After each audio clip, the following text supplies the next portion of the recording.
Hello, welcome back to We Know Severance on RHAP. We Know Severance, and we are back with another episode to recap, episode 203, Who is Alive? I am Dr. Amanda. I am your co-host for this podcast, and I am joined by the only person in my life who I would trust to perform my reintegration procedure. Dr. Melissa, welcome to the podcast. Thank you, Amanda. I'm jubilant at your ascension to introducer of the podcast. Yes. Well, I am very humbled by this honor. And I'm awaiting my introductory gift. Yeah, it's the two of us today, Melissa. Josh, I approached him to be on the podcast, and he turned around and got into his white Volkswagen Rabbit and drove away. So I don't know how that went. But Josh is not with us today. He's not feeling well, but you and I are here to talk about another really exciting episode of Severance season 3. You and I were texting about this. There's some fun brain stuff to get into, which is like very much our jam. We're going to talk about all of that. We are, zipping through season 2 of Severance now. Hey, you might have heard that Adam Scott and Ben Stiller are fans of this podcast. Very exciting. Crazy. You're going to want to keep up with everything that we're doing over here. We are coming to you every week with recaps right after the episode airs. Those go up a few hours later in the middle of the night on Thursday. We're also doing weekly feedback and theory shows, which have been a lot of fun, digging into the Reddit, taking your comments and feedback and theories.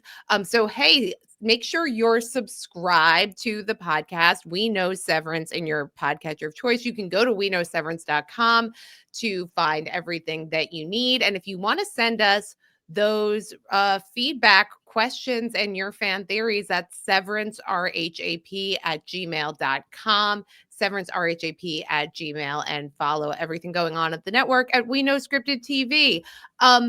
Yeah, Melissa, I feel like every episode of the season, the first 3 episodes, by the last beat of the episode, they're ending in like such a fun climactic space that I'm like so hyped when the episode ends. And this is really the kind of show that if it had dropped on a binge, it would be impossible to resist clicking to the next episode. But I love that we have a week to talk about it. Yeah, we're getting I love being able. reinstated. I know. I love being able to speculate about it too. But I have had approximately like 4 or 5 different conversations with people this week saying, oh, you're talking, because they saw I was like, hey, by the way, Adam Scott and Ben Stiller, new BFFs, and they were like, yeah, I saw you're talking about that show. I loved season 1. I can't watch season 2 yet because I have to be able to binge it, so I'm waiting for it to all come out. And so there are definitely people out there who are not yet on the season 2 hype train that are waiting to join. And all I can say is I think the journey is half the fun here. So I don't know, you could hop on now. You're not listening to this if you're one of these people, but you can hop on now and then, come along with us for this windy ride of speculation and getting really excited when Amanda and I start messaging each other like brains. Yeah. So I think you're missing some of the good parts, which is like, just unpacking this slowly week to week, examining all of the different pieces. Yeah, we have a lot to talk about today with the 3rd episode of season 2, Who is Alive? And who is alive indeed. We're getting some cues, Melissa. There's still more. We're getting some A's. There's still more Q's that we're going to answer. But I was like very excited about this episode. I think some of the clues that we speculated about that are in the opening credits, we're seeing, what those things might have been referring to. So I can't wait to get into it all.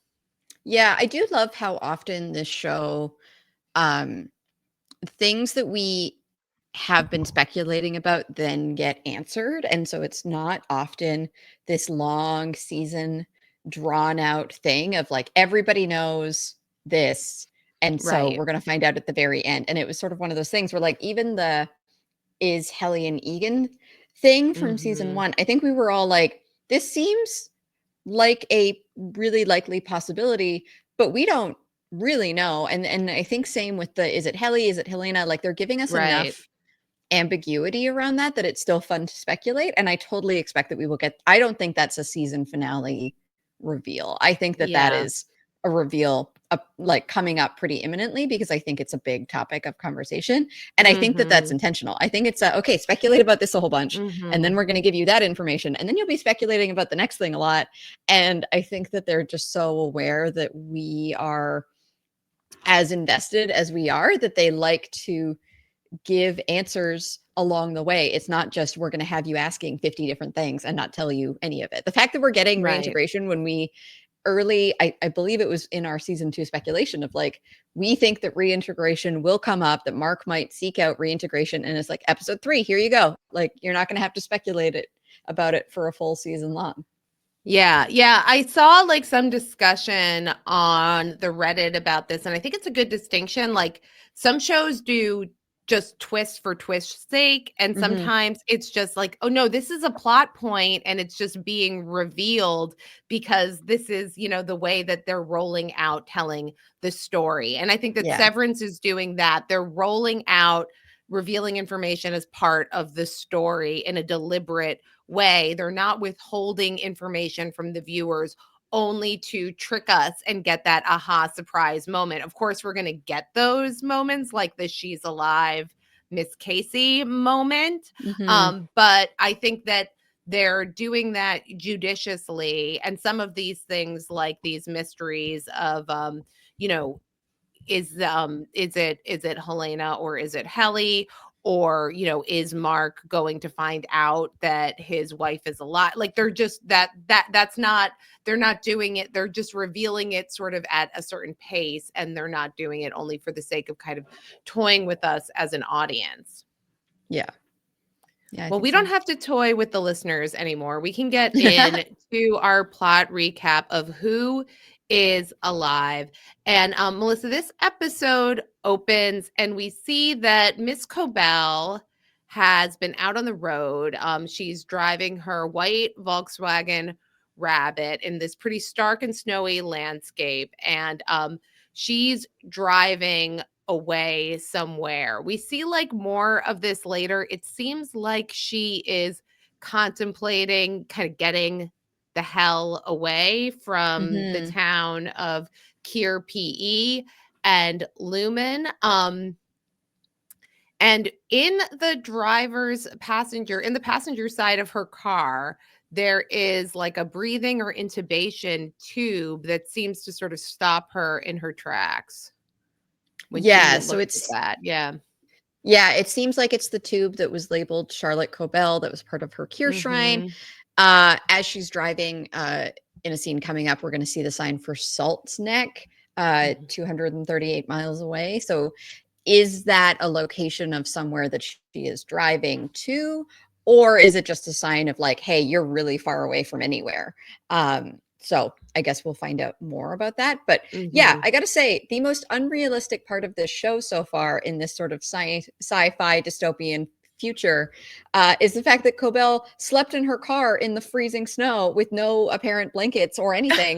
And I was like, in my notes, I was like, this is clearly written by someone from LA. Like, I don't know where Dan Erickson is from originally, but like it's That's so really, really, funny. really cold to Yeah. sleep in your car without blankets in the middle of winter. And I was just like, absolutely not. In the snow, like this is how people die. This is actually really To that dangerous. to that point, Melissa, a friend of the podcast, Colin Stone, actually text messaged me and said it's so annoying that none of these people park in their garages when it's when Ah, it's clearly snowing. Like you wouldn't park yeah, on the street if you had a garage. right. So Mark is also getting ready for work. We see the picture of Gemma on his dresser, and we notice him putting on his watch. And as he pulls into the parking lot, Mark is doing something really interesting. He seems to be timing how long it takes for him to get from his car to the Mhm. severed elevator, and that he's keeping track of this time and trying to do all of this as quickly as possible. Yeah, so we've been on Watch on this podcast since Mm-hmm. our recap of season 1. I don't know if this is the only payoff for that or if there is going to be more coming. We've talked a lot about how Mark switches his watch when he goes in. It sort of Mm-hmm. looked like Irving did too, but Helly and Yeah. Dylan didn't in episode 2 that Mm-hmm. we watched. But again, like the watch is serving a purpose here as we're trying to figure out exactly how long he can get from his car onto the severed floor, basically. And we're going to Mm-hmm. find out why later in the episode. But yeah, I had no idea what was happening here at this point. I don't know. Did you have like a No, I yeah. didn't have a guess about this at this point. Like later on when he and Devin get together, that was when I figured out what they were Mhm. doing. But this was this is what he's working on here. Then we go to our opening credits, which we have come to know and love. And we're, Mhm. like I said, I think we can call out when we get later in the episode to some of the things that we've now seen seeded from the opening Mhm. credits. Um, Back on the MDR floor, Mark is printing out drawings of Miss Casey with missing written on them. And the MDR innies have a plan, Melissa. Mark and Helly are going to go and find the goat man and other possible goat people. Yeah. And he assigns Dylan to check out the break room, and Irving is going to go and check out O&D. And they're going to get out the word with these posters that Miss Casey is missing. And that's their plan to get some more information and maybe start to join forces with these other Lumen departments. Yeah. Anything you noticed about this scene? Anything to remark on? Yeah, so we've got the sort of like hint of, you know, e- connection, maybe the future is unionization of the innies here. But I Mhm. did think it was interesting that they called out the double meaning in the Lumen is listening tag, that Mhm. basically they don't Mhm. think that the surveillance is completely gone, which I think is probably a fair bet. And then I just thought it was really sweet, this like Helly comforting Irving about his hesitation to go to O&D and how sort of emotional that was. So yeah, I thought this Mhm. was just kind of cute. But I like that it's sort of a, okay, we're all here. We're not gonna do our work. Like we're all focused on this task at hand of finding Miss Casey. Yeah, there's like a few interesting little nuggets here that I think suggest ways that the MDR characters could be have different motivations that might end Hmm. up causing some conflict down the road. So we know Dylan has now been tempted with this dangled opportunity to meet his wife in the family visitation room. So he's a little less keen to leave his desk and go out on a hunt to Yeah. try to get the word out about Miss Casey. Irving is a little bit reluctant because going back to O&D is going to bring up all of his feelings about Bert.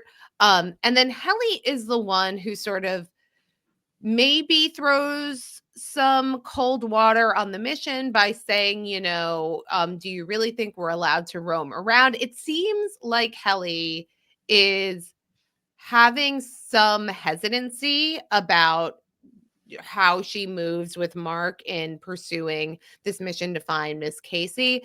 And it's, still keeping in mind this question, is this Helena or is this Helly? You can imagine that maybe Helena doesn't really know how to act naturally in this situation, whereas the Helly we know from season 1 was kind of like act first and ask Hmm. questions later. So for viewers who are trying to notice clues about whether Helly is behaving differently, I do think that there's some evidence here.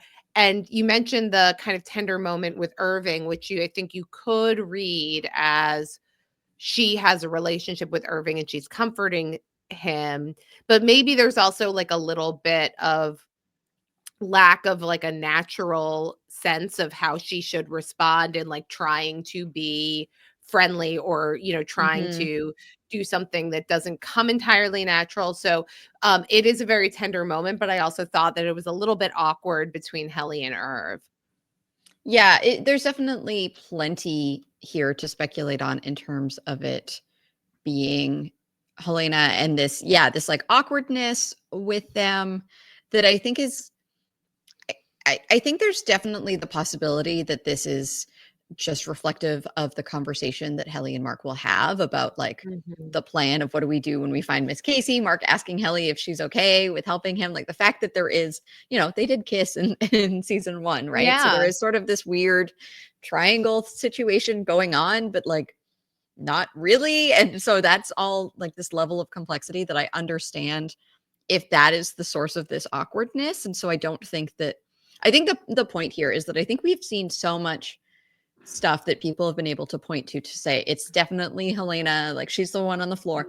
It's But Helena, Melissa. Helena, pronounced Helena. Have I got it backwards? Oh my gosh, I can't remember. Yeah, so anyway, there's plenty of evidence, I think, to that. But I do also think that there are explanations for all of this if it does turn out to be Helly. I don't think that we've gone too far down any one rabbit hole, but I Right. agree that the evidence certainly feels like it's piling up in a certain direction, that some of these interactions are maybe awkward, maybe a bit of trying to estimate the relationship that she would have with these people rather than actually knowing it and feeling it herself. Right. Right. So in the hallway between Mark and Helly, that's the next place we're going. Um, this is where Helly asks what's going to even happen when we find Mark. And I love how, here and later in the episode, like Mark is like, he has a little bit of a plan, but it's not like he's come up with the best ironclad plan, Melissa. He's like, oh, yeah, I'll just grab her. And then once we're at the door by outie, we'll know what to do. There's like a lot that's sort of left to chance in Mark's his plotting here. But like they just have this moment where, Mark realizes that this might be difficult for Helly given what they've shared. And he says, "Are you sure you're okay helping me out with this?" She says, "Of course." And then they have this moment, Melissa, where it looks like maybe they're going to kiss again. And neither of them really seizes on the moment. They both look quite tentative. And then after what feels like way too long, the moment passes and they just continue down the hallway. Yeah. What a weird, I don't even know. I understand the confusion and the hesitation and stuff, but it is just such a funny moment, I think, as an outsider to watch of like, gosh, yeah, what a weird twisted web these two characters are in now. And how do they even go about and interact with that? Like you're on the hunt for his formerly dead wife. So yeah, good luck navigating that. Anyway, it was funny to me because it was obviously this very serious scene. And I like cackled with laughter because I was like, It is yeah, that funny. feels so awkward. I think it's supposed to be funny. And you have to remember, like, functionally, like let's say that this is let's take for granted that this is Helena and not Helly. Like, let's just assume that for a minute. Let's say at least Mark here is functionally a toddler. Like he's has like the body of a man, but the emotional maturity in many ways of somebody who isn't even a teenager. So this is like the Right. junior high dance of like, are you going to kiss the girl or are you not going to kiss the girl? Yeah. And, Mark just doesn't have the life experience as an innie to know what to do. I think this is a pretty strong piece of confirmatory evidence for me that this is Helena and not Helly, because the Helly we know is brash. She's impulsive. She follows her heart. And we talked about like the kind of conflicting motivation that Helena might have for wanting to go as herself to the severed floor. And I think that part of the motivation was her desire for human connection and this like recognition that her innie had found camaraderie and friendship and maybe even love, and that she could get a taste of that, but she's like almost it's so foreign to her that she's like hoping, oh, is this the moment where we're gonna kiss? Is this when it happens? And it's like Mm. too in her head about it. But this was, again, I think it's a funny moment, but it's also sort of speaks to how complex the situation that the characters are in. Yeah, that's really interesting because I think that there is a way of interpreting it that Helena is also kind like emotionally stunted in that way, right? Like I think that Yeah. I definitely think there's this like therapeutic idea of the age that you are at when you experience certain wounds in your life, as my therapist would put it, Mm-hmm. is the like age at which you emotionally react to those kinds of Mm. situations, right? And so there's or it's described in terms of like parts. So the part of you that feels Yeah. that Just like pain, the innie and outie part. yeah, Yeah, it's like we're people, like we're not parts of people. yeah, I've been asked like how old is that part of you? How old is that feeling? Mhm. Like how old are you when you feel that Yeah. feeling? Which is such an interesting thing. And a lot of it like parts therapy is looking at it so that you can sort of take these parts of you and examine them but not have it be your entire self and have it be, Right. oh, Right. I am my depression or whatever, right? But there's a Mhm. part of me Mhm. that feels depression and like but I agree that it translates kind of well to these innie outie ideas. And so I just think it's really interesting that if Helena has been, not grown up in a world that, Yeah. gave her unconditional love and affection and any of that sort of stuff. And if she hasn't experienced that as an adult, then maybe Helena is sort of at like an emotional age that matches some of these innies, right? They're Yeah. kind of navigating it for the first time, maybe for both of them, which I think is really interesting. Yeah, that's a great observation. And, we've seen, Irving and Bert develop a romance and kind of commented on how sweet it was, but also how sort of innocent and childlike it was in Mhm. that sweetness. And we're going to see Dylan meet his Audie's wife. And I think we'll recognize some kind of like adolescent awkwardness in that Yeah. encounter as well. So it's a really interesting theme that sort of runs through the world inside the severed floor, that, these are adults who have romantic feelings, but emotionally, in terms of their maturity, they might not have the capability of coping with that in an adult way. So really interesting stuff there. Milch comes upon the discarded balloons in the hallway, and he looks pretty gruff and sort of stomps away. In this episode, I would say, like, one of the things we're learning is it's not always great to get a promotion. Like, maybe Mm. Milchick is discovering that the boss's job isn't all that it's cracked up to be. But back in MDR, Dylan is dutifully refining his data. And Irv approaches him. Irv also has not yet pursued his mission with regard to Miss Casey, but what he has done is recreated the paintings that he discovered during the OTC. I've been thinking maybe the hallways really down here. Maybe that's what my dreams have been. We could look for it. We could go today. Yeah.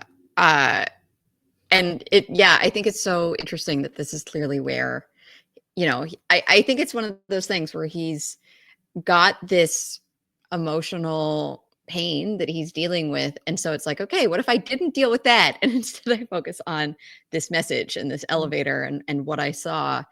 And so I think that it makes a lot of sense that Irving is sort of focused on this. And it's interesting, right? We heard Outie Irving go, my innie got the message. And so it's like, is this elevator the message? The And so he's going message, to go look yeah. for it. I love that Dylan suggests that he just go by stealth. It's So like I you can thought go that for was great. yourself, by yourself, for stealth, and which doesn't entirely make sense to Irving. But they're interrupted by Miss Wong, who I love this moment where Irving kind of walks up to her boldly and points out that he has a hall pass, so he can Yeah. just go and leave. Um, But she is there to take Dylan to come with her through the hallway. He's like, everything chill. And she's like, yeah, just come with me. This is where we get the scene in Milch's office, Melissa. Mm-hmm. Natalie is there waiting for him. And of course, she has the board on speaker. They're not participating in this meeting vocally. And Milchik thanks the board for his recent betterment, to which Natalie reports that the board is jubilant at her ascendance. And they want to know that he feels appreciated, and they austerely desire for him to feel connected to Lumon's history. And to that end, there is a gift. And the gift is, Melissa, inclusively recanonicalized paintings intended to help him see himself in Keir. This is such white audacity. I can't. It's so. There's a lot to unpack in this Yeah. scene. A lot to unpack here.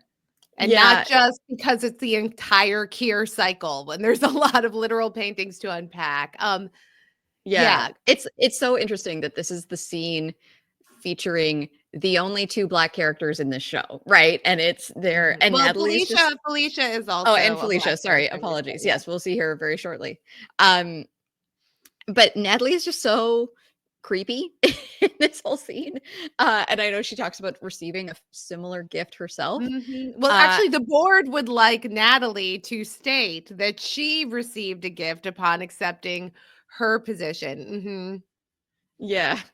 So this is clearly a thing that they do for people. I'm very curious if like it's clearly supposed to look like Milchek in some of these like older photos, but yeah, I don't know. It's so weird. So yeah, I mean, so I'm gonna shout out the Adam Scott and Ben Stiller official Severance podcast. Please give it a listen. They're really hard up for listeners. They're fans of this pod, so I'd like to do the favor of shouting them out. Little known podcast starting out. Please check it out.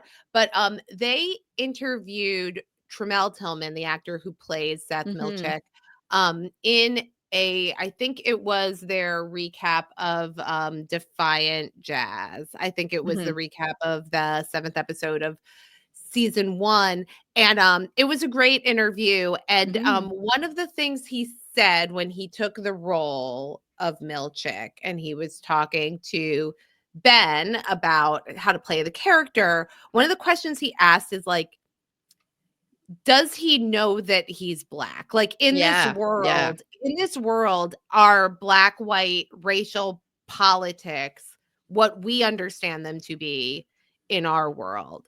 And is that something that Milchek as an employee of Lumon recognizes? And I think that, and it's such a great question, and I think it's so interesting that the actor is playing from that perspective, because it's a bizarre world, the world of Lumon and Severance and Keir PE, and there's obviously some things we recognize as being analogous to our experience in the world, but I don't think we can take all of those things for granted. And this is a show that is created by a white creator, white director. Like a lot of the creative team behind this show does not bring a perspective of lived experience of what it would mean to be a Black man in this world.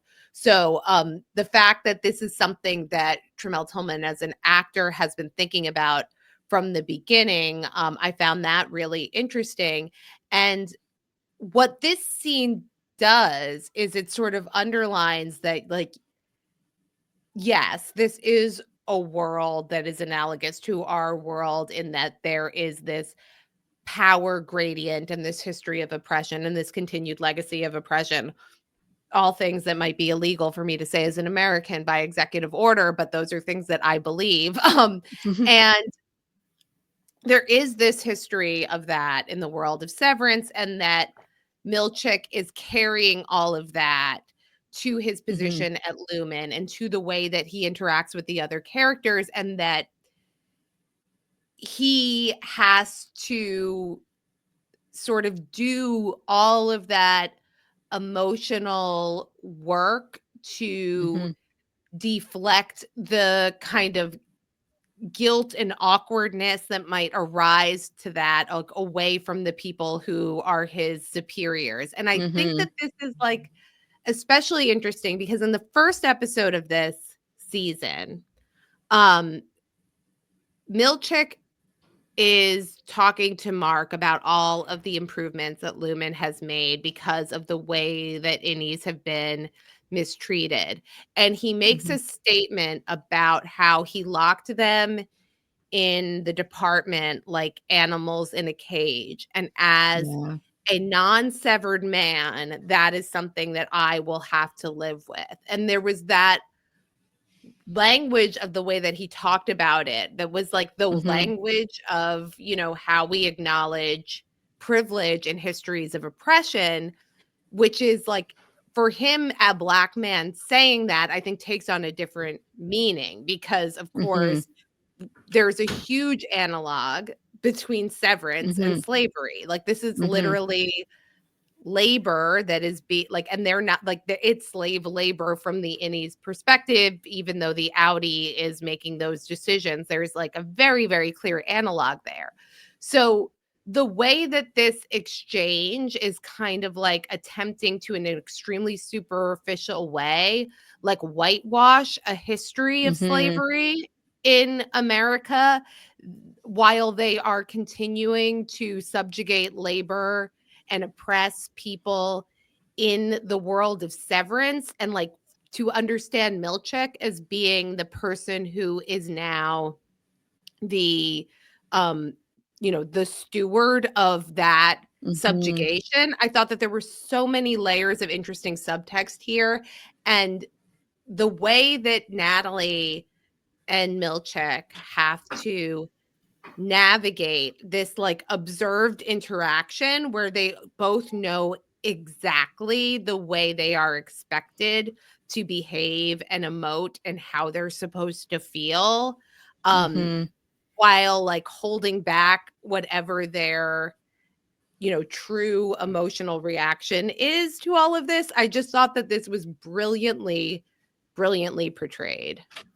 You're right. I think that it's so interesting and evocative, and I think I think it's really interesting, and I think it's something that I will be very curious if it continues to be sort of a theme of Milch's story in this season, because I think it's a very important part of this story, and I think it's this really interesting layer that I hope that Tramell and the team are interested in continuing to explore. Right. Because it's one thing to make a show that deals directly with this question of labor and in a way that evokes slavery, and to not acknowledge that there is an actual history of slavery, right? Like it would be a very like disembodied kind of intellectual exercise to completely divorce this from the world that we live in. So I really thought that this was a very powerful scene that starts to bring in that context. Yeah, and to understand that like so much of the roots of our current system and our current work is based on a foundation of exploitation, and the fact that it's, you know, we went from basically this situation of like gross oppression and violence and this awful way, and then I have now like tried to ignore that and be like, oh, well, don't worry. Now everyone has a bet. And it's like, no, there's still like so much different. And so I think that it's just like, there's always this undercurrent of when we discuss things like, you know, capitalism and privilege at work and all of this stuff, that there is just always this underlaying kind of racial piece to it that I think is a really important historical and present day context that we have to think about. And so I'm just so stoked that this is a show that is willing to touch on those issues because they're really Yeah. important. And I don't know how you, like you said, I don't know how you tell a story of labor and our relationship to labor without examining that part of it. Yeah, and I mean, like, just to say the thing that's, like, obviously on people's minds, to call it the elephant in the room, I mean, just this week, there have been a flurry of executive orders from the Trump administration in the United States about diversity, equity, and inclusion in particular, and about language that acknowledges histories of oppression and concepts like privilege, and calls, equity amoral social engineering. So, like, obviously, this is not just a historical issue. This is like a timely issue. So it's something that just, can't escape our minds right now and always. And I thought that this was a powerful reminder of all of that. So Yeah, and in Canada, just to make sure that nobody thinks that we're not right there with it. Polyev did an interview with Jordan Peterson not that long ago, in which he claimed that racism was introduced to Canada through wokeism. That's all of this talk about racism is what has brought racism to Canada.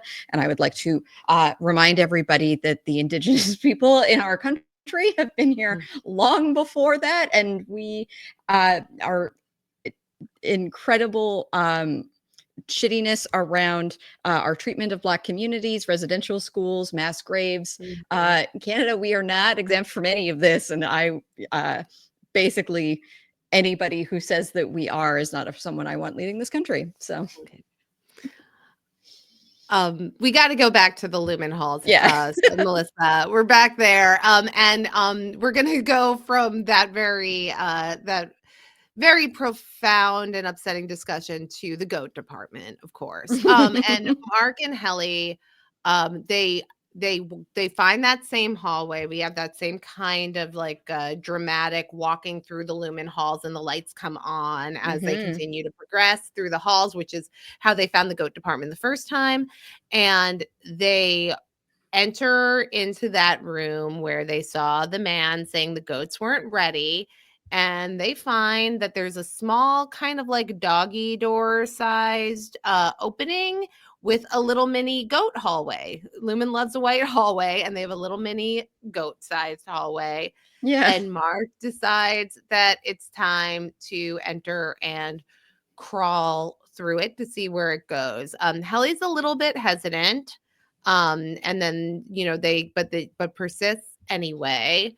And they come to an opening where there's one of these other open plan Lumon offices, except this one, Melissa, has green rolling hills and goats grazing and a man in a goat headdress.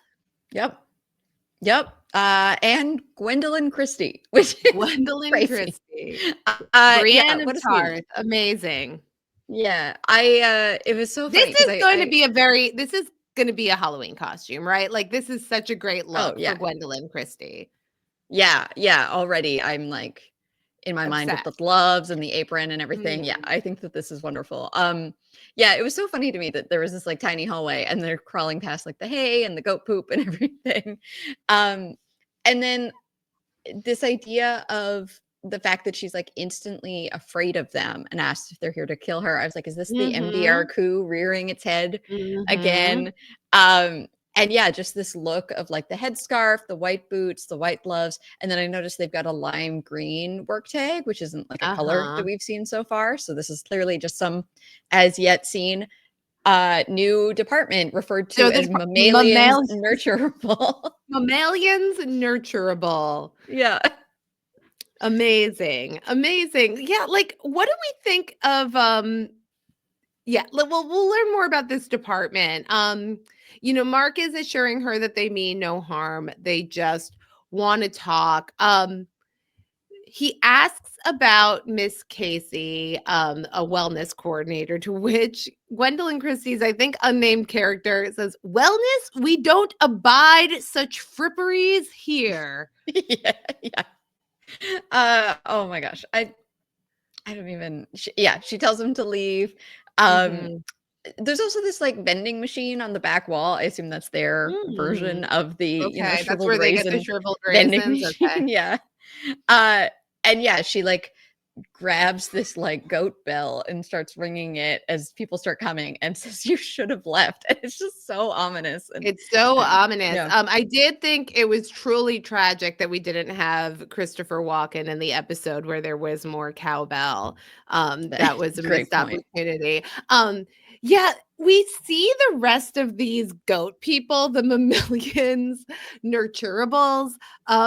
This is like a different breed of Lumen employee, Melissa. Yeah. This is not your like central casting for office work. Like these look like some people that were plucked from, I don't know, some like, I don't want to be disparaging, but like some inbred backwoods of like, I don't know where. It's like this Yeah. is a very particular type of person who works in the goat department. Yeah, my notes were scraggly and unkempt. But yeah, I Yeah, think that's some sort of fair. like yeah, back remote rural Mhm. farming employees who have agreed to work for Lumen in this department. And yeah, it is such a funny thing because I was like, they must enter through the like enter into the building and go down the elevator like everybody else theoretically, although who knows. Right, Um right. and yeah, I did think it was so interesting. This also led me to question. I know that they stagger their entrances, and I assume that Exactly. we Yeah. know that there are like multiple different elevators, but so there Mm. must be like quite a bit of coordination going on to make sure that like nobody interacts with each other in the lobby. Like, or you have people arriving every 15 minutes for like I had 7 the hours. And like, I had the same question, like, how do you yeah. coordinate all of these employees going to the severed floor, and, like, Yeah. how many, like, Judds are there, and how many elevators, and, like, it seems like Mhm. this would be, this would cause, like, quite a bit of a traffic jam in the morning with the elevators. I really do Yeah.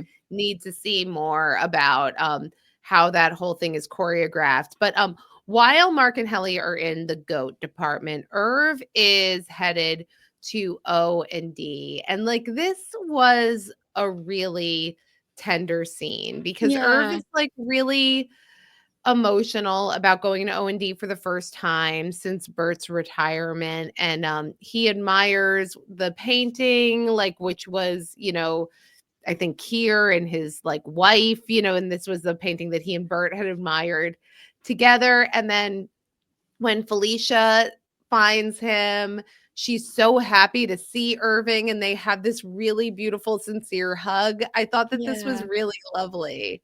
Yeah, I really loved it too. And like they're gonna just like keep talking about um they're going to talk about Bert. And I can only imagine that this must have been really helpful for Irving to talk to somebody else who knew Bert well and Yeah. loved him. And I just thought this was really special. I was so happy. Like just when I saw Felicia come around and saw her like greet Irving in that way, I was like, oh, this is going to be great. Like I just knew it was Yeah. going to be this very sweet connection that they have. And it's also nice to see Felicia become more of a character and not just like, Yeah, somebody totally. else who was just incidentally in O&D. Um Meanwhile, elsewhere in the Lumen halls, Dylan and Miss Wong are approaching the security office. Dylan asks Miss Wong if it's rude to keep asking why she's a kid. And he says, I don't mean to impugn, but are you like okay? They're Yeah. not forcing you to be here. To which she does not respond. But Yeah. I have to say, like, I think that the show keeps on reminding us that she's a kid. So, like, Yeah. I know there's been some talk, well, like, is she supposed, like, maybe she's almost 18 and she's like not like they're reminding us that she's a kid and she's way too young to be there. Yeah. Yeah, I agree. I don't think it's supposed to be a situation where it's like, oh yeah, she's like freshly graduated from high school and this is the first job that she went to be on the severed floor, which I think is would be wild. So clearly there's something else going on here and the show is kind of letting us know like it's okay to be wigged out by this because so are the other characters. Yes, we're definitely supposed to be wigged out. And we're going to be more wigged out because we're entering the former security room, which is now the family visitation suite. Um Dylan, as they approach, Dylan's like, oh fuck, and like knows what's gonna happen, and he's not ready for this. They go into the suite and there's ocean sounds playing and soothing music. They've got a wall of screens, but this isn't a mouth wall, Melissa. This is pictures of a very happy Dylan and Gretchen I together. know. I was expecting the mouth wall, to be honest. But also, how did they redo the break room and the security room in 48 hours? I'm so impressed. Make a claymation video, which like Yeah. notoriously takes a really long time because you have to like form all of those little clay, like, and then take it takes a long time to do stop motion animation. And I feel like this is the most impressive thing Lumon has ever pulled off. I mean, forget the severance procedure. That was a busy 48 hours. And they had to hire a whole new replacement MDR department. I mean, no wonder Milch is exhausted after all this. Yeah, I'm trying to think, theoretically this could be like a later day, but I just don't think, I don't know how, if it is, it feels like it's got to be like the next day. Like I don't think that Mark is waiting Yeah, I a think we're week to go and do within a this. week. Like we had, yeah, I think we're within a week because I think do we get to there might have been another week in the past. We can go and do do the calendar math before the feedback show. When I covered the Succession, when I covered Succession on the podcast, I got really fixated on figuring out the calendar week only for what's his name? I'm forgetting the name of the creator. The creator was like, don't think about it that hard. The creator right? was like, we didn't figure it out. Like, it's just wrong. Yeah. It doesn't, Jesse Armstrong, only for Jesse Armstrong to say that it was that the calendar didn't match up. But I bet it does here. I think we're inside of a week or maybe 2 weeks at the most.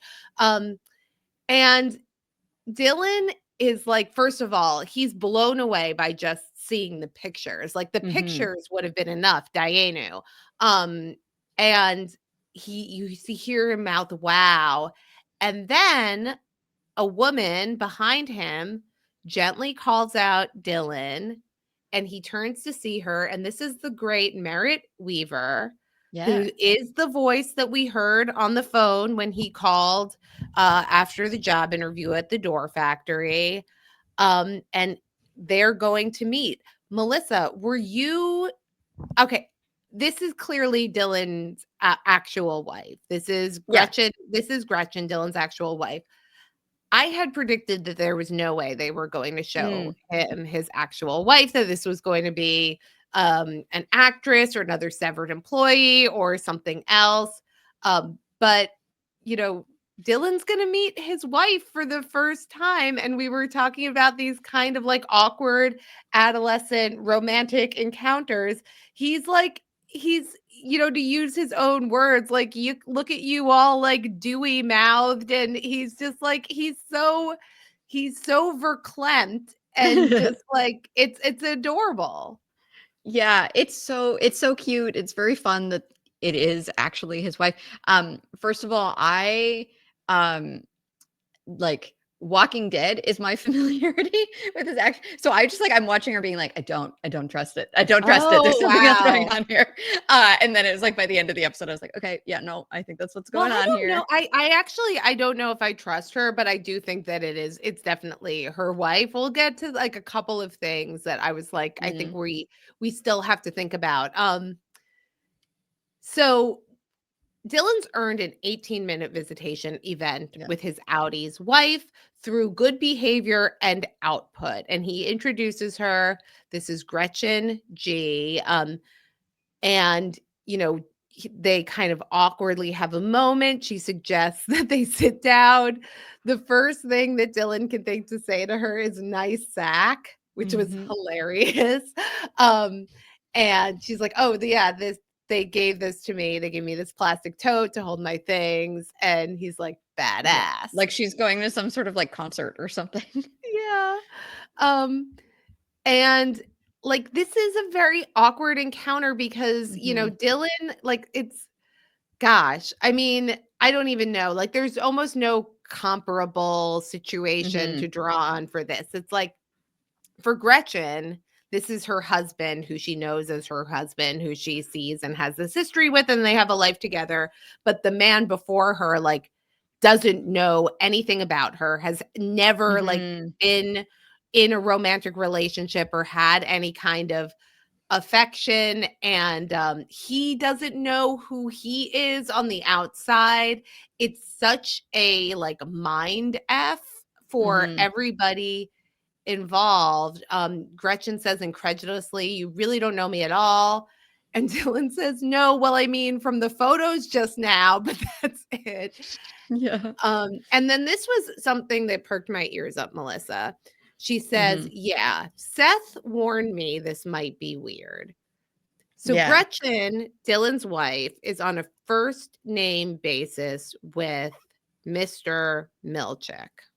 Yeah. So I do think that there's very possibly just the explanation of, like, he has been going around to these different homes. He, you know, went and said, like, hey, we're going to do this for Innie Dylan because he's, you know, as a reward or whatever. And so he has sort of introduced himself and talked to her. So it's sort of one of those things where it's like, there is a totally innocent explanation for this, but also it's a bit sketchy. It's a bit sketchy because, like, we've seen Milchick present himself to the other outies and the families of the outies. And like, when Mark calls out from work, he calls him Mr. Milchick. When Irving greets Milchick at the door, he calls him Mr. Milchick. When Milchick introduces himself to Devin and Rickon, he says, "I'm Mr. Milchick." He's not on a first name basis with anybody else that we've seen in relationship to these Innie employees. So this was, I think, definitely notable to me. And it also harkened back to when they first did the OTC on Dylan to get the information about the card.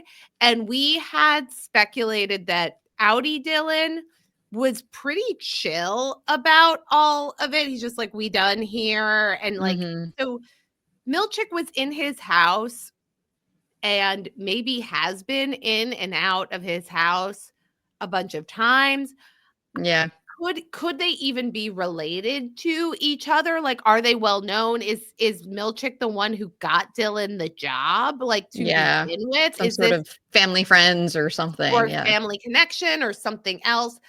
There's a familiarity here that's suggested by the way that Milchick was in his house earlier, and also by the way Gretchen refers to him, that makes me think this is something to watch. Innie Dylan asks who's Seth, and this is when she's interrupted by Ms. Huang before she has the opportunity to answer. "Please refrain from sharing information that might be privileged or sensitive. Thank you."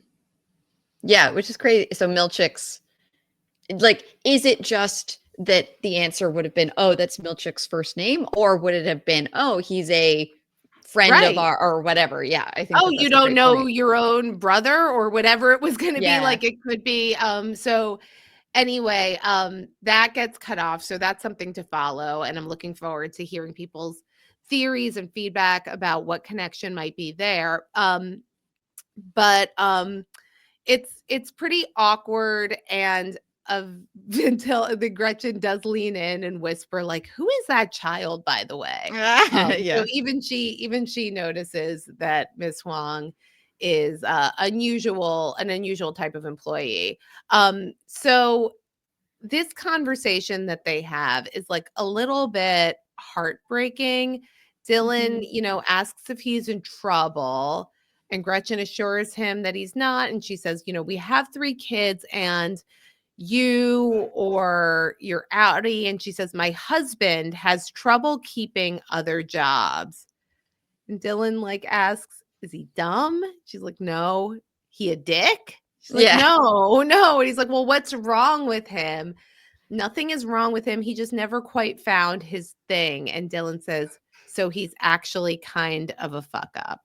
Yeah, I thought this was so sad because we've talked about the fact that, like, Innie Dylan is really good at what he does, and has received all these, Finger traps, yeah. finger Watch traps, parties, and caricature yeah, he's portraits. He's swimming in caricature portraits.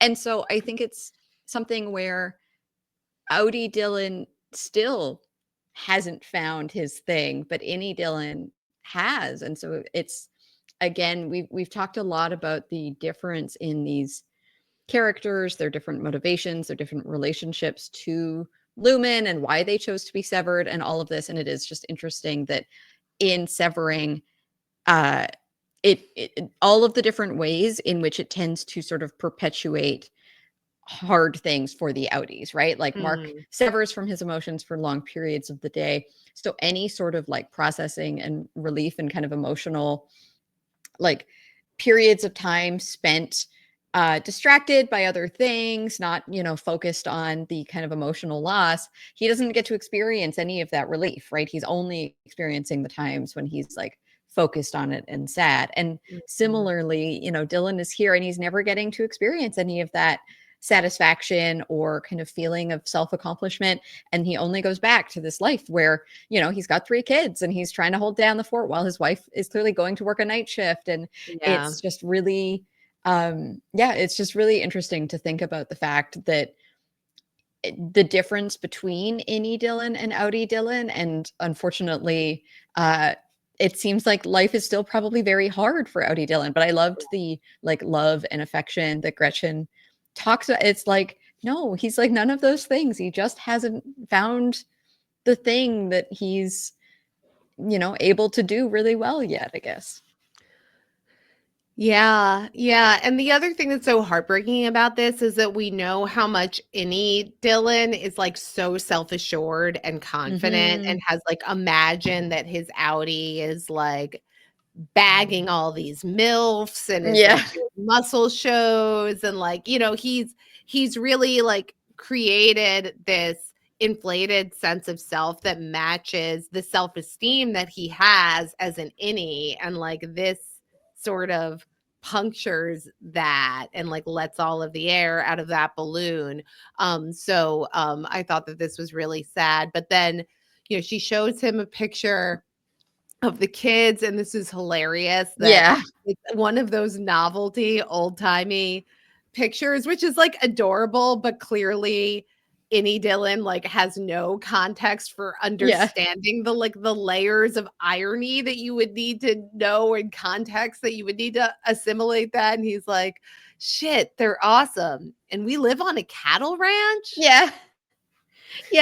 So first of all, I feel like it's maybe a bit notable that Gretchen doesn't answer him when he asks, so he's actually kind of a fuck up, right? Like there's no assurance there, which I think is interesting. And I don't know that it's necessarily because she agrees with it, but I do think that there's a bit of a, we don't have to dwell on that kind of situation. But and so we learned that they've got 3 kids. Jim is 6, Ruth is 4, and Merrick is 2.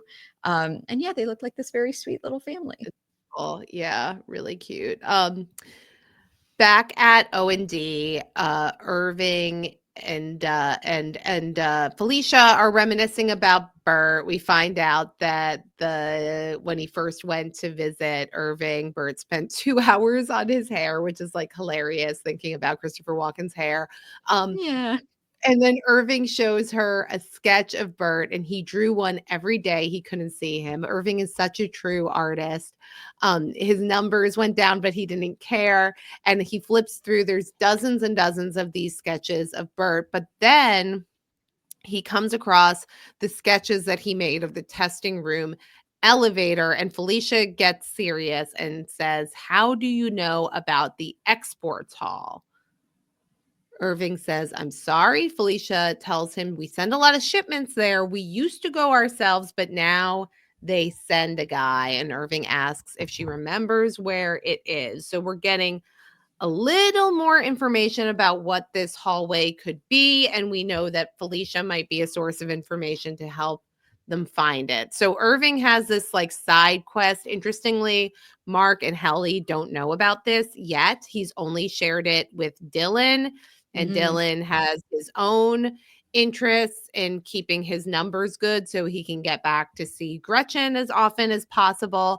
And we talked about this. This is like, Dylan is a real one in the fight for in the fight for solidarity here, but I do think that this is like such a tremendously powerful and overwhelming thing that they can hold over him, this promise of Mhm. seeing his wife, and maybe they'll even say, and now you can see your children.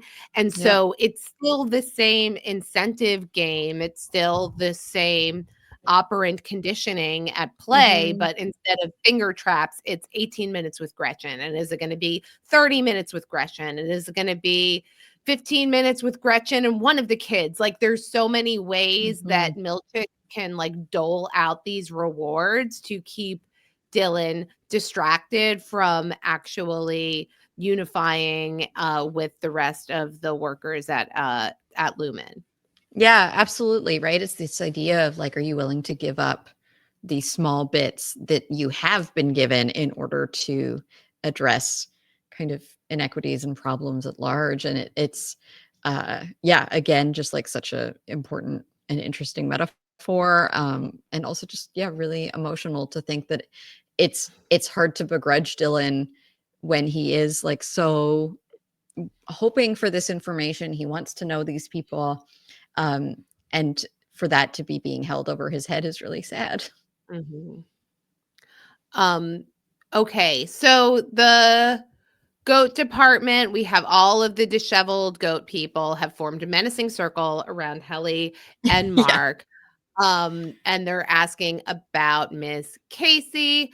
You know, this sort of escalates with Gwendolyn Christie threatening to inform Mr. Milchick, and then Mark, like sort of begs her that they might kill Miss Casey if they found out about this, which Gwendolyn Christie says that is not a mammalion's problem. Like Yeah. these people are so deliberately weird. Like I love how this Yeah. show is like so boldly just pushing the envelope, and like I am so down for it. I've Mhm. been really like, my latest little soapbox is that dialogue doesn't have to be naturalistic, and that like we can just have these really weird surreal things on television. So this is really great.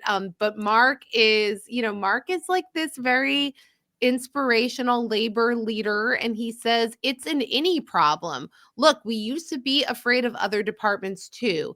They just disappeared her, and if we let this happen to Miss Casey, then who's going to stand up when it happens to us? If one of your goats went missing, wouldn't you go looking for it? Yeah. It's a really powerful message. It makes so much sense. We love organizer Mark. Um, Mhm. and I think this gets through to them, right? Like Gwendolyn is going Mhm. to share that Miss Casey used to do her wellness sessions with them in the husbandry tanks. In the husbandry tanks, I yeah. guess maybe so that other departments didn't see them in the hallway. There was no Mm, sort of Bert Irving yeah. type interaction, Mhm. and all of the questions that might raise. But yeah, they thought she had a gentle way about her, and that as far as they know, she was retired. But like you say, if you suspect otherwise, we won't hinder your search. But before you go, we asked to see your bellies, and then it turns out they Belly. are pouchless. Although one of the guys says it proves nothing. Proves This was nothing, so yeah. funny. But I also did have the thought of clones that, like, depending on the level of sci-fi that we are talking about here, if Yeah. you are not born from a uterus, you would not have a belly Have a button, belly button. potentially, which is interesting. So just another like that was where I thought Mm. this was going for a second, and then I remembered the Ooh. pouches, and then I was like, oh, interesting. Yes, You of would course. not have a belly button, but you might have a larval pouch. We definitely Right. did see Adam Scott's belly button. I think that Britt Yeah. Lauer was wearing like a higher waisted skirt, so I didn't clock a belly button on her. Yeah. But yeah, this was so Yeah. I but this is again like we saw Mark kind of give an inspiring speech to the O&D floor. And now he gives this speech to the goat people, and I think that he's finding a voice, and I think it's resonating with his fellow man, and you love to see it. um we go back to the family visit room.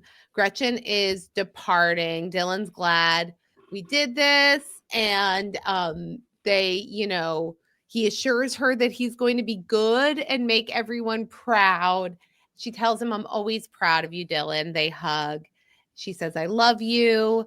And he doesn't really know what to say back. There's an awkward laugh, and then she leaves. Yeah. It's sad. So we also get to see what their relationship is like on the outside, because immediately after this, we depart from our innie segment of the episode, and now we are in the outie segment of the episode. And I think everything else here occurs in the world outside of Lumon. Gretchen's getting ready to leave. She works the night shift, and she appears to be a police officer. Which is interesting. I think it's interesting that she has this law enforcement job. Maybe she knows Milch. What is the relationship? We know that like there's political connections to Lumon. What is the relationship between the police and Lumon in this town? It's just something to mark, not Mark S.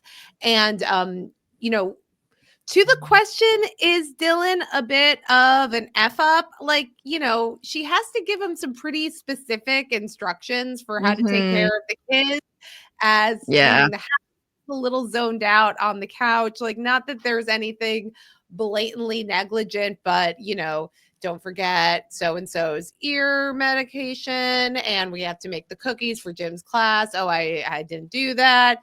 Oh, let me give you idiot-proof instructions for how to like cut the tube of cookie dough and put it in the oven. So we get the sense that like maybe she is carrying a lot of the burden of running the household, and Dylan might not be contributing as much. I don't know if we're making too much of it, but it's interesting to get this side-by-side glimpse. And then Dylan asks her, how was the thing with me? And, she shrugs and says like, yeah, I mean, it was good. And there's like a little bit of, I don't know if it's like mild annoyance or a nuisance. She's like, it was weird, but it was good.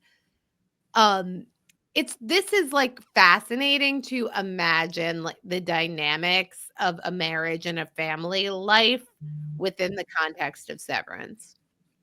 Yeah, I think it's really interesting. I would not be surprised if the way this story unfolds is that Annie, Dylan, and Gretchen can sort of form a relationship that is free from all of the like daily stresses of running a household and raising kids and all of this. And if there is sort of this like situation that's maybe very reminiscent of like early dating for them, and that like new relationship energy, and I could see there being like some sort of interesting development in that way, that Gretchen is kind of going in for these visits. Yeah. The throuple. I think this is the throuple. Yeah. On her husband with her husband's innie. Yeah. That's where my mind went of like, oh wow, this is deeply unsatisfying. Wouldn't it be funny if like she's now going to find this emotional connection with him as his innie? So Is it cheating, Melissa, if it's with the person's innie? I mean, I don't know. I think that there's such a like, it's such a question at the center of this show of like, are they the same person? And I think that there is kind of this idea that it is yes and no. So I mean, nothing's cheating if you talk about it. And, I have. Yeah. You can have a consensual non-monogamy, or I don't know what the term is. Monogamy. Yeah. What would this be? This is a question for bioethicists and relationship counselors to ponder. Very interesting call. I love that call. I do think that would be really interesting to see that go there as a relationship between Innie, Dylan, and Gretchen evolves. Fascinating stuff. Well, speaking of great couples, we're going to go to Rickon and Devin's house. And Natalie is there, and she is reading from the UUR. And I love anytime we get more of Rick and Hale's beautiful lyrical prose. But surely beer and juleps cannot fill the void left by love. Indeed, only wine can achieve this, but it is famously costly, which is why sadness is among the most recurrent issues facing the poor. Because of a lack of beer and juleps. No, the beer and Or juleps, because of a lack of wine. the wine. If they could afford the wine, then Right. they wouldn't be sad. Beer and juleps cannot fill this void. Yes. Oh my gosh. It's remarkable and so astute. Rick and S, is it? That's what I was going for. Great stuff. But this is very sinister. Natalie Yeah. showing up, and like Rickon is so easily duped. He is like such a rube. He's such an easy So mark. Like easy to he sway. Yeah. flattery and the doting, and all he wants to do is be seen as smart and for his writing to be seen as valuable. And Devin is like just not on this. She walks in and she's like, what's going on here? Rickon explains Natalie's there to discuss the book that, that they want him to write a version of the UUR specifically for innies. His words have a profound effect on severed workers. Devin's like, well, what's wrong with the current version? And Natalie explains there is a certain verbiage to which innies respond more favorably if we just tweak it here and there. Rickon is really excited. Devin seems skeptical, but she has to go. Yeah. I know that there's been some like, is Rickon an Egan question? And I've never been a huge fan of that theory, particularly just because like we got the whole Helena reveal. I don't think we're going to get it more than once. Yeah. And I think that this is a good role for Rickon to play. Not that he is like some secret manipulative mastermind, but that he is just genuinely caught up in the idea that there is some kind of demand for his book, that it is resonating with people. And I don't think that he is going to look too hard at the fact that the only people this resonates with are those that don't experience anything outside of the confines of their department at work. But it does feel incredibly sinister that Natalie, so now it's not just Milch going around, but like Natalie is also going around to these homes and can interact with them and have these like cordial conversations and, just be, I don't know, like worming her way in here and buttering up Rickon so that he'll, I guess, allow them to modify the UUR so that it's maybe a bit less of a banner for revolution. Yeah.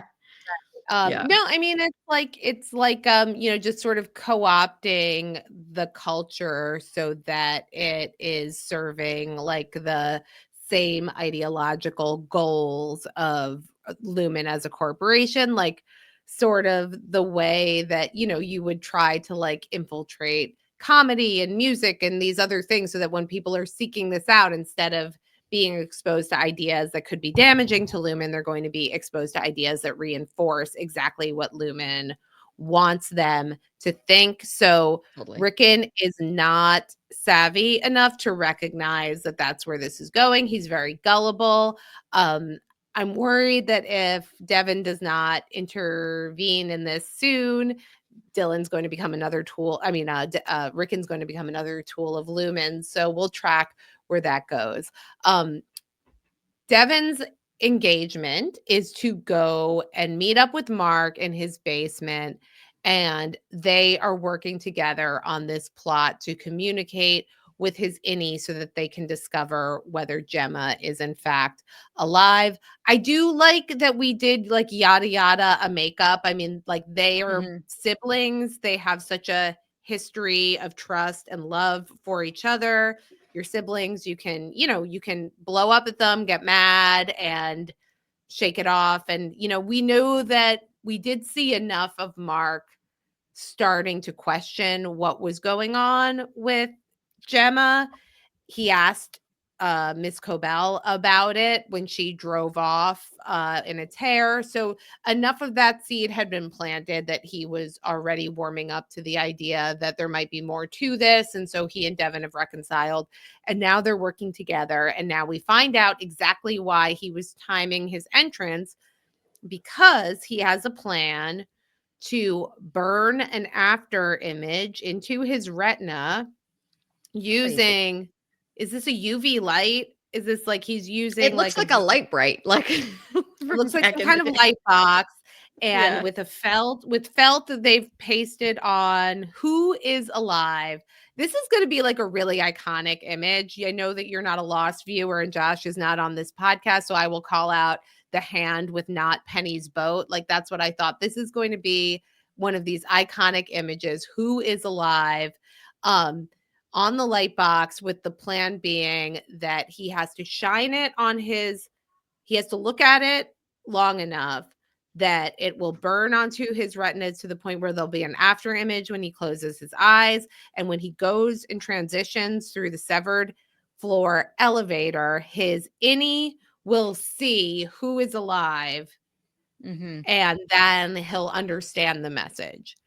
Yeah. So yeah, they know about the code detectors that you can't get messages in and out. And because there is this question about, is he talking about Gemma? Is he not? So now they're trying to sort of try to get the innie to confirm for them what he meant, which is interesting. And it's funny because I had the same thought that Ragabi is going to have later of like, well, how is he going to send you a message back? But I did sort of have the same thought as Mark of like, that's his problem to figure out, basically. Like they're trying to come to all these lengths and he's going to have to do the same thing. But this seems crazy, right? Like you are basically going to blind Blind yourself or yourself. Very like, dangerous. Yeah. yeah, I can't imagine an after image like sticking around long enough when you know that you have like several minutes that you have to get through, let alone the fact that we'll learn that there's some sort of retinal reset or whatever. Yeah, I mean, I guess that we're led to believe that there's like some information on the internet, like that's been suggested, like this is the only way to do it, right? Because, like, I think Mm, Ragabi says, "Did your computer tell you this?" I thought it was interesting that she said computer and not the internet, but we do know that the internet exists. So I think there's got to be some like misinformation out there, mm. like about this is a hack, and that's probably where they got this idea. But this is the plan. And then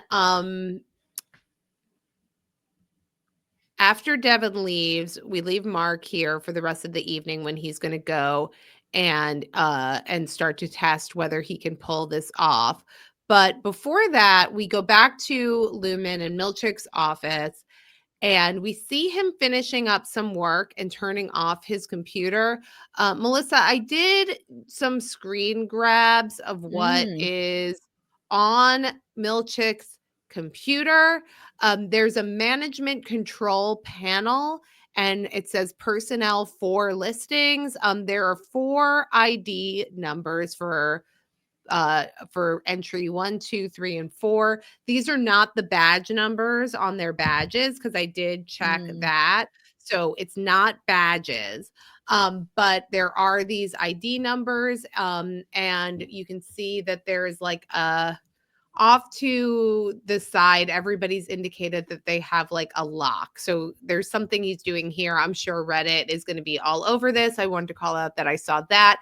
And then there's another screen that says administrative control panel listing, one user, executive drawer system. And we see active surveillance, source list, active source, term, and active source log. So something that has to do with surveillance and something has to do with personnel for individuals, and they're being put into a lock mode. It seems that's what Milchek is doing.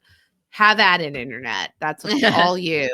Um, so then we see Milchek like box up the gift that he got and put it up in a high up shelf in a closet where you put the things that you love the most and want to see all the time. Right. Yeah, yeah, yeah. Well, it's interesting, right? This is sort of the same place, obviously a different office, but where Mark puts the pictures, like the old PD Mm. pictures, right? And so I think it's something where there is some sort of like emotional pain or whatever associated with these items, and so they get put high up away where we don't have to think about them anymore and actually process the emotions that they elicit We in sever us. them. We put Yep. them in another compartment. So Mark is on the side of the room at night and he's testing out his light box. And we see him practicing the countdown. It doesn't seem to be working. And this is, I think we'll go and do everything that happens in the Lumon parking lot between Helly and Cobel and then get back to what happens with Mark. So Harmony's waiting for Helena to leave Lumon, and she approaches her and says, "If you want me back, then you must accommodate my needs." What are Ms. Cobel's needs? MDR is non-negotiable. Mark S is so close to completing Cold Harbor. I intend to finish the work that I started, which is why Milch must go. He's not equipped for the task. I must be floor manager. Helena tells her she hears ego, hubris, arrogance. Kier teaches us they only cause pain. Cobel gives her like a bit of a dig here. Everything I accomplished, I earned through dedication and industry, not because I was born into it. So that's calling her out for being a Nepo baby. Yeah. And this escalates. Helena makes a call to Natalie to get the board on the phone for Miss Cobel and herself. And she invites Cobel to go back into the building to speak to them together. But Cobel seems to get a little spooked by the direction that this is going, and she turns around and retreats in her car. What was your sense, Melissa, of what was happening here? Yeah, I thought this was really interesting and confusing. Like, obviously, Cobel is really struggling with this thing of like this ideology, this like faith that she's had for a long time that is sort of being taken from her and is clearly struggling to move on from that.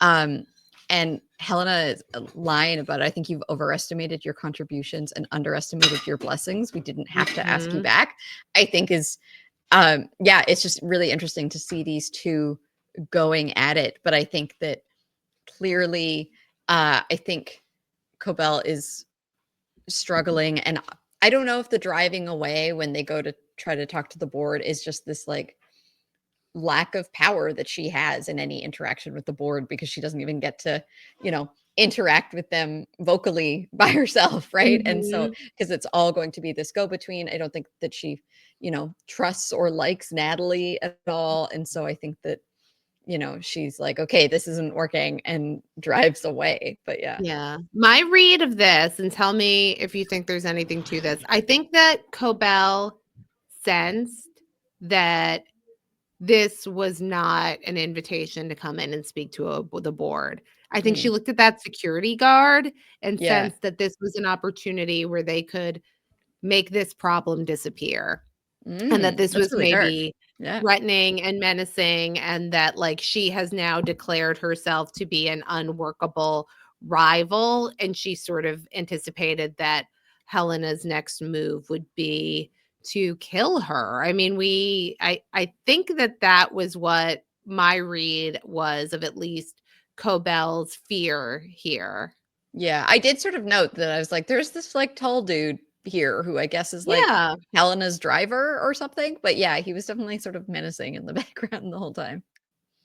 Malice. I think he had some malice, not Yeah. frolic. I didn't No. see his tattoo, but definitely not frolic. So now we're gonna go back with Mark, and we're gonna stay with all the Marks until the end of the episode. He's practicing his after image trick. He's not getting very far, and this is when Ragabi comes and finds him and insists that he talk to her. She calls him out for trying to burn a message into his retinas. It doesn't work. The switch briefly dilates your pupils. It could blind you. And how is your innie supposed to send a message back? So he very reluctantly lets her in. He's like not really keen on Ragabi at first, but Ragabi's easier way is reintegration. Mark says it didn't seem particularly easy for Petey. But then Ragabi has this ace up her sleeve. Did your innie tell your sister that your wife is alive at Lumon? Mark, yeah, who told you that? Is she alive? And Ragabi says she was the last time I saw her. So, report from Ragabi that Gemma is alive. Not that there's a clone of Gemma, not that there's, Gemma has body is being the host of some other person, Mhm. that she's just alive. Like that's what she Yeah. says. So, do we take Ragabi at her word?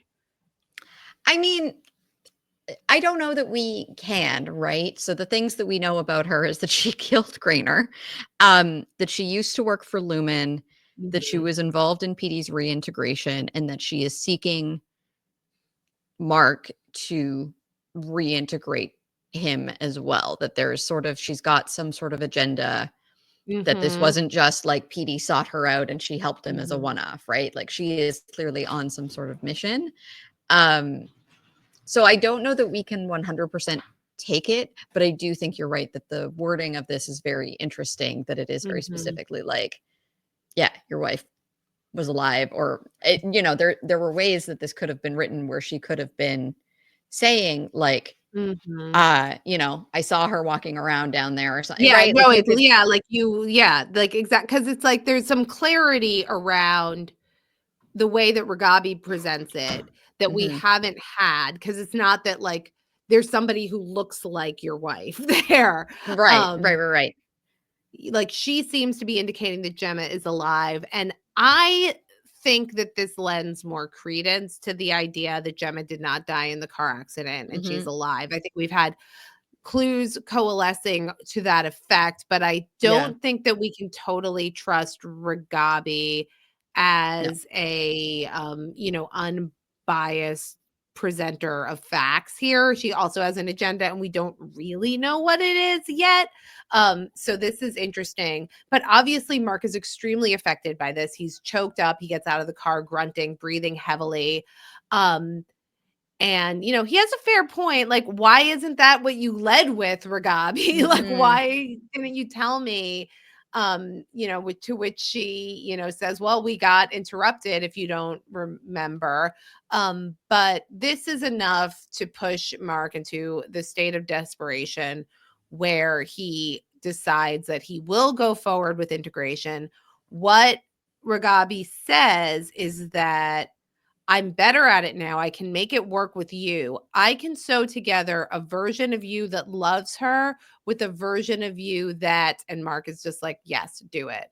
But I Mhm. thought that this was interesting because this isn't, I don't know if what she's describing here is full reintegration, right? Like Mhm. we've, a version of you, a part of you. Like, I don't know if the fully integrated Mark is possible or if there's some way that she could make this barrier more permeable than it already is. It's not clear Mm. to me what her promise is here and whether Mark understands what he's getting into. But I think that the person who is desperate enough to undergo severance because of his wife is desperate enough to undergo reintegration because of his wife.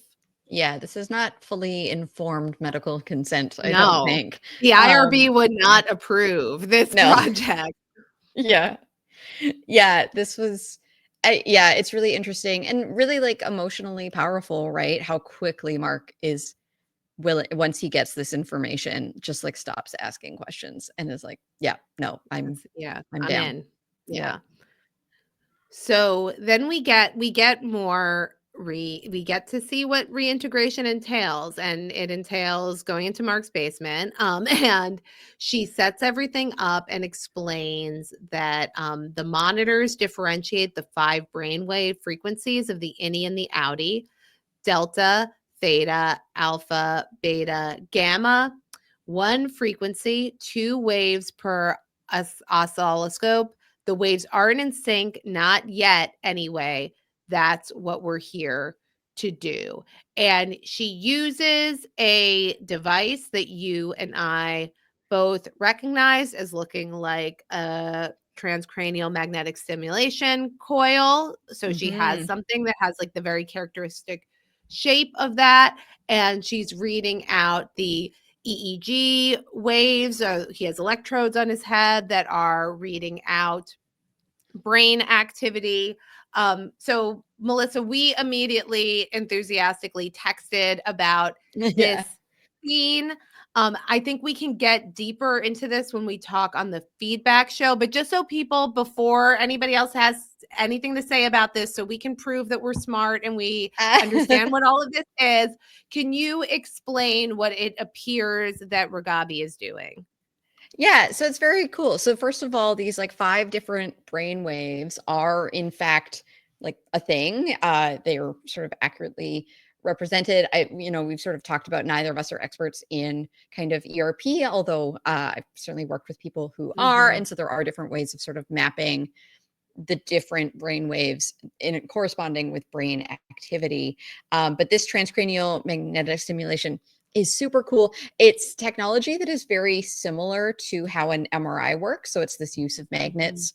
And basically, if anyone has taken sort of some high school physics, you sort of learn that magnetism and electrocurrent can sort of interact with each other, right? A changing magnet will cause a change in an electrical current. And so basically what's happening is the system uses magnetic fields to sort of stimulate the electric current that is the like firing of a nerve impulse in the brain, your neurons firing.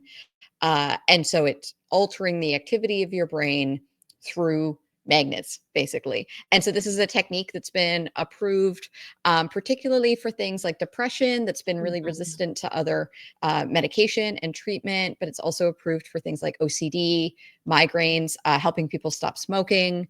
And then there's a lot of research on here, I know, for things like schizophrenia, ALS, MS. I know you talked about like stroke rehabilitation. So it's a very cool technique because it is non-surgical. It's an incredibly low risk of adverse events. So if anyone thinks about like electroshock therapy that you have seen probably in popular movies, this is much better than that. There's a much less risk of anything other than like, perhaps some like nausea. And so, yeah, it's just a really interesting technique that has um, a lot of potential in the field right now. And it was just very cool to see it sort of accurately represented here. And the idea that this was a technique used to sort of realign the brain waves kind of tracks. Like it's very cool.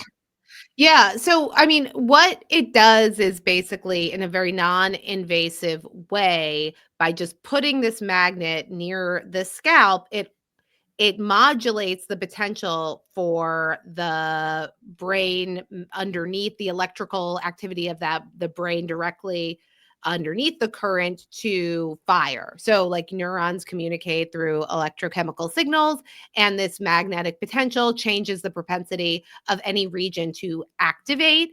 And so, you mentioned it's non-surgical, it's also non-pharmacological. So it doesn't have those kind of broad systemic effects and side effects that a lot of medications have. And what's interesting about the technique for some of the clinical applications that Melissa mentioned is, in addition to just sort of trying to ramp up or ramp down activity of certain parts of the brain, you can pair the stimulation with behavior in a way that you can help people learn things or unlearn things in a more rapid and effective and lasting way, which is sort of the idea behind using it for language and motor rehab after brain damage or stroke, because you can sort of help people by kind of boosting some of those circuits that have been damaged. You can try to help rewire them faster. And while you're doing something that's an activity that you're training that person to do, you can make your training more potent. So that's part of the idea behind some of these applications. And what Ragabi is doing in this scene, and we can unpack this more on the feedback show, is she's pairing the stimulation, and she's probably trying to stimulate the brain and maybe also the severance chip, because we don't know exactly how that works, like how the magnetism is altering the function of the chip. But she's trying to stimulate that while she is asking Mark to recall things from his memory. And she's asking him to recall different things. And so by pairing that act of memory recall with the stimulation, she's trying to change the circuit that is, that memory is tapping into. And that seems to be the idea behind this reintegration procedure, as far as I can tell.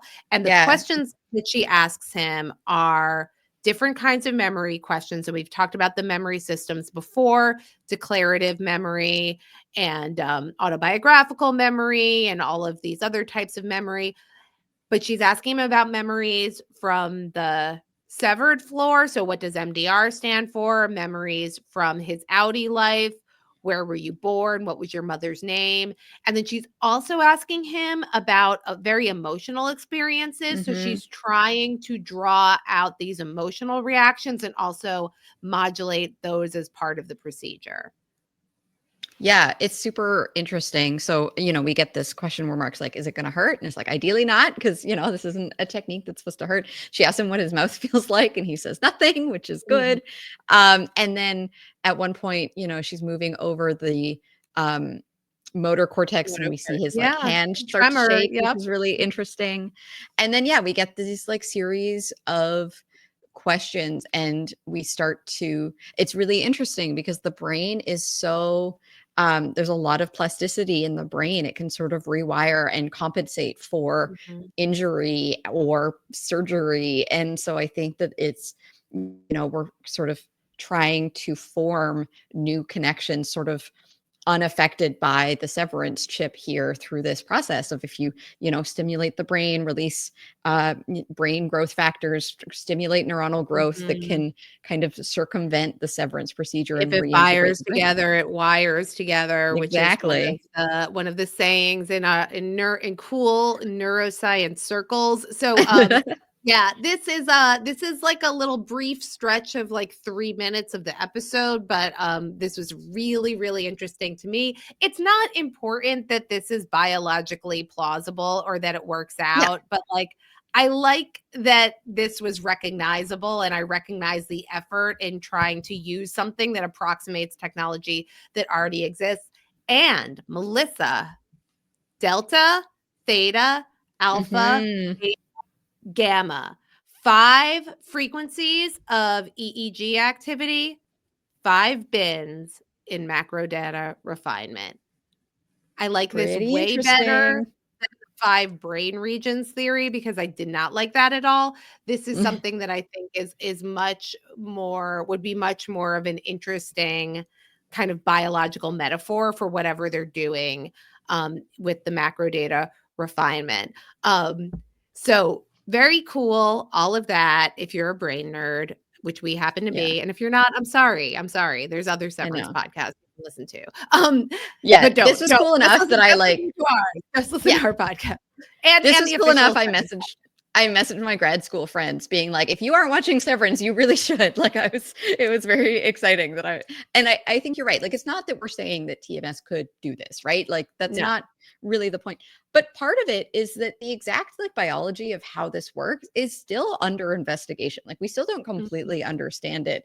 And again, like, Severance is doing such a good job of taking the things that we know and then sort of taking that a few logical steps down the road of like, okay, well, if this is possible, maybe XYZ could be possible eventually. And so it's one of those things where they're like basing it in this realm of reality that just makes it so interesting, because it's like, yeah, no, this isn't actually how, like, this isn't actually anything that could work right now. But neither is Severance at all, right? And so we're sort of assuming this like just next level of evolution of these technologies, and at that next level of evolution, like, this could be the answer. And it just makes it's such a like logical connection here to make that I was just so excited about it, because I hadn't thought at all about TMS as like a No, form of I thought reintegration, but I it's thought so cool. reintegration was gonna be some kind of surgical Same. Yeah. procedure. So this was super cool. Loved this. And then we see as Mark is answering these questions, we can see that he's like seems to be toggling between the part of him that knows the innie information and the outie information. We actually see him flicker back and forth between innie and outie Mhm. Mark. This is like very evocative of a lot of the imagery in the opening credits. Mark is even wearing a red shirt. Mhm. And it's like eventually very, very cool directorial choices here. We see him on the table. We get the flashback, which is actually, I think, his memory coming back to him, his integration starting of him doing his intake with Petey. The Who starts to ramp up. We get Eminence front playing. Like, I was so Mhm. hyped at the end of this episode. This is like very, very cool. We had a whole innie episode. We had a whole outie episode. Now we are starting to get a reintegrated Mark. I think that this kind of blows the rest of the season wide open for me. I didn't think that we Mhm. would get reintegration this soon in the Yeah. course of the season. So, very excited for what we have in store. Yeah, I think it's so cool. I got so excited at this episode, and not only for the like realistic neuroscience involved, but also just the potential for what this means if Mark has now undergone a procedure that we saw go really bad for Petey. So Right. what how does Mark deal with this? But then also, what does that mean that he could now have his memories on both sides of, in Mhm. his outie life and his innie life, and Yeah. what's he gonna do with that? And then if this is an option for Mark, could it be an option for the others that we know? And yeah, it's very exciting. And it's only episode 3. There's so It's much more only severance episode this 3. We have season. It's so much exciting. left. Yes, and, yeah, you'll definitely wanna be plugged in for everything that we have going on We Know Severance.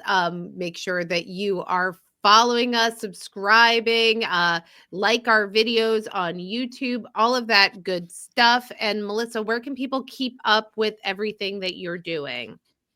Yeah, Melissa Woodward 28 on the internet. Whirlwind Podcast is out here talking all sorts of stuff. Doctor Who, Veronica Mars, all the usual. So check out Whirlwind Pods on social media or Whirlwind Podcasts wherever you get your podcasts. You can keep up with me on Blue Sky, where I'm at Dr. Amanda R. You can follow my other podcast, Crying Laughing Pod, where we are covering Angels in America right now. We will be covering The White Lotus season 3 when that comes out. There is a new trailer for that, so get hyped about White Lotus. Follow that at Cry Laugh Pod on social media and check that out. So, Melissa, you and I will be back in a few days breaking down your feedback, looking at the Reddit theories, talking more about this episode. Make sure that you send us your feedback if you should have any at severancerhap@gmail.com. And until next time, bye bye.